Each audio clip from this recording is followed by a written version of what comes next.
it's you get so centered on yourself when you're that age.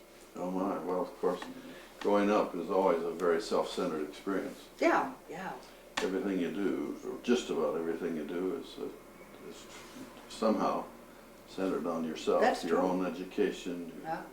worried about growing and clothes. And We always wore uniforms in high school, and I think they should still do it, really. But they say that it started with Mrs. Freeman, Mrs. Sox Freeman, because Elizabeth was in finishing school in the East, and she wore uniforms. Therefore, people in Cody should wear uniforms. But it was an excellent idea during the Depression, when there could be so much sure. difference in dress. Mother made me culottes. That's what I always wore, and I always enjoyed having that nice, fresh, white blouse. You never had to worry about what you were going to wear, and so when you did go to a party or go to Sunday school, when you did dress up, boy, you were really dressed up. I always liked that. Yeah. What do you remember about our church involvement in the early Cody days? Well, I was the first church secretary, I want you to know. And of course, you know, it was there above the Safeway, the old Oddfellows Hall. And I remember one Sunday, Dad and Uncle Charles, and someone else, maybe Mr. Brailsford probably. Anyway, they had to go to conference in Lovell, and the wives went with them. When we got there, I was the leading officer as the secretary. So I presided. We had an opening prayer, a song, a closing prayer, and went to the park. And there were few enough of us that we could all get in the car. But at that time, see, they enrolled Charlotte Smith, Nance Freeman, Janet Blackburn, Otis Tucker. We had a pretty good roll, but then, of course, that was just. A lot of them were non-members. Yeah, yeah. We had a man come one time when we were there as a visitor, and they were always short of men, so they asked him to bless the sacrament, and whoever blessed the sacrament also passed it. I mean, there weren't any boys that. Well, you know, Mac and Lloyd would have been old enough. Well, anyway, he helped out, of course. And when the whole thing was over, they found out he was from the Reformed branch of the church. Reorganized. Huh? Reorganized, I mean. He didn't say anything, and nobody asked him, you know. Yeah. What was your mother's role in those days? Do you remember? Well, Mrs. Brailsford was our teacher as such. Mother probably had the younger ones. We were, the high school, well, I suppose from, say, 12 to 20 were in one group. But, you know, there weren't enough people that they could split it up very fine. But Verl Brailsford led the singing. And I always think of Charlie. That one of Victory, Victory. That was Charlie's favorite song, and he boomed out on that one. Victory, yeah. And I catch myself saying victory. It's like Charlie always said, divorce. Divorce and crook. And yes, and you have to watch when you use those terms. People think you don't know any better. But, well, there was, of course, Wyoming and Sedig were along about that time, came to Cody. And once in a while, Gus Ketchum, because he was in our Christmas pageant. I was Mary, and Jeff Willis was the Christ child. He was just 6 months old. And Seti and Gus Ketchum and Louis Moore were the three wise men. I don't remember who Joseph was, but we had a Christmas pageant. As far as I know, that's the only one we had. But that one, of course, I do remember. Yeah. Jeff was never let out a peep, you know, he was just real good about it. And I think that was kind of what Mother had in mind. The only time we had a Christmas pageant with grandkids. Maggie was the Christ child, That's it. and Judy was Mary. Tag was Joseph, and Paul was a shepherd. All in bathrobes, of course, you know. Yes. I think there are photographs Yes. of those. Yeah. And then the church started having their Christmas program on Christmas Eve, so that blew that. But I understand that Lloyd's family continued it, or Tag's family, and they always had their own Christmas pageant. Yeah. Tell me about your experience in Missouri when you went to school down there. Well, you know. First tell me, did you go down there because Ruth had been there? Oh yeah, that's the only reason.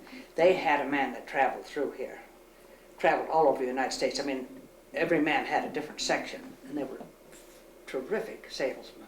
And what was the school called? Stevens. It was a girls' school. A girls' junior college. It is now a 4-year college. And it's in the same town as the University of Missouri. And, but he took from Cody, just from Cody, 1, 2, about 5 girls. And that, I mean, talk about expenses. Because you not only had to get there, I mean, go to school there, but you had to take the train to get there. So I don't know how Dad did it. Because at one time there were 4 of us in college. But it was a great school. There again, I should have learned more than I did from it. What kind of courses did you take? Oh, at that time I was going to go into cosmetics, so I took science courses. Yeah. You were there for the whole 2 years? Yeah. It was there while I was there that I wrote to Craig Thomas. And I said, if you'll send us some wild meat, we'll have dinner on Buffalo Bill's birthday. He sent a quarter of an elk.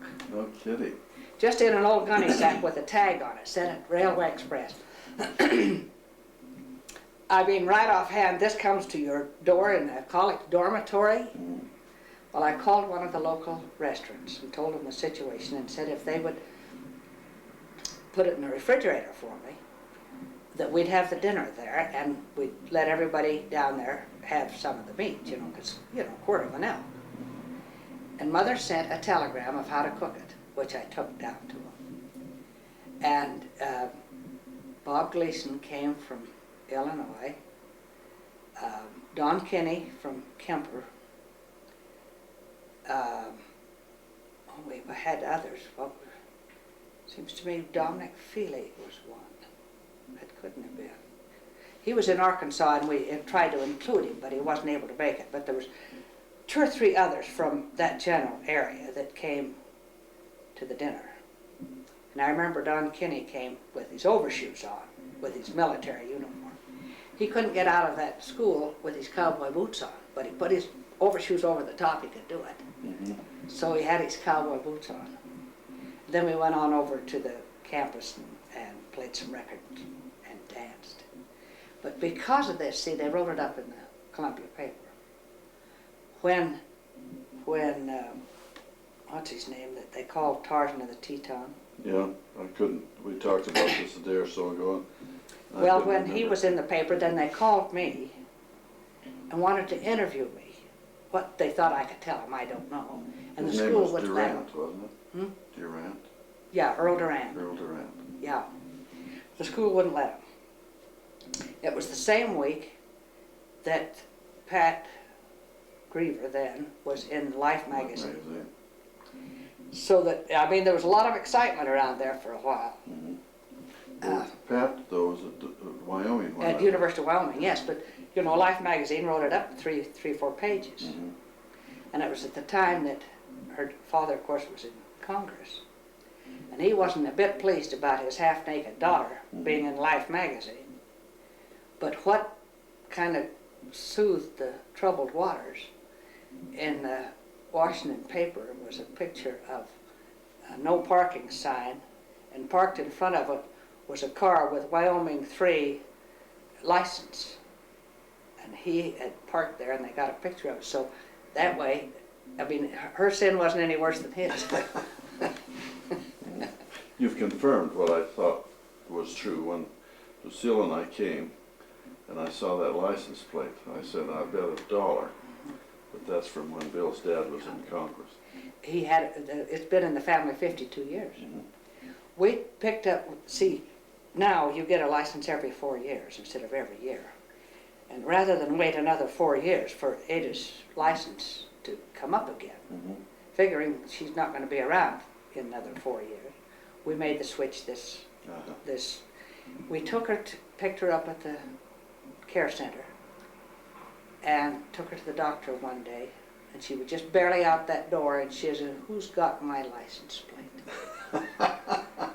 First thing she thought. I almost smeared it with mud for fear she'd make a fuss. And that, sure enough, was the first thing she spotted. Yeah. That old yellow Cadillac doesn't look the same without that license plate. So now, after Stevens, what? Well, it was there again, coming back to Mother. For my spring vacation, Ruth by this time was at the Art Academy. Chicago School of Fine Arts. Yeah. So I went up for spring vacation with Ruth, and Mother came from Cody to Chicago. We spent the vacation together, and of course Ruth was in school. So the way we did it, Mother and I took one floor of Marshall Fields a day. And then we went also to the couple of museums, and she just walked my legs down to my knees. I finally got so I'd sit down and let her wander around. But that's what we did each day. I remember Ruth got me a date with one of her friends. We went to a nightclub, and they were selling green carnations. First time I'd ever seen. Oh, I was so impressed with this man to buy me a green carnations corsage. Wow. In retrospect. Oh yes. That seems so. Mother bought me a hat in Marshall Fields, and at the time I had a roommate that was very label conscious, and she looked at that hat inside like that, and then turned, "Oh, that is a lovely hat." But that Marshall Fields tag was what she saw. I found a pattern in a Vogue magazine for a formal made out of patches of taffeta that I sent to Mother. I said, "If you'll make me this dress, why, I'll give up Frankie Botzer." Oh. Which I was going to give up anyway.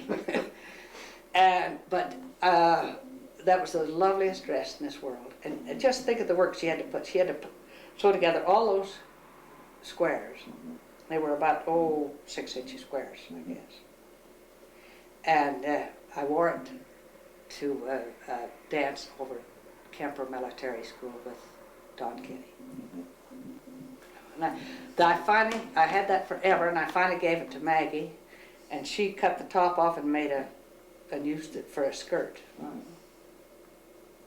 Where did Mother sew before she moved her sewing machine into that kind of sunroom? Just there on the dining room table.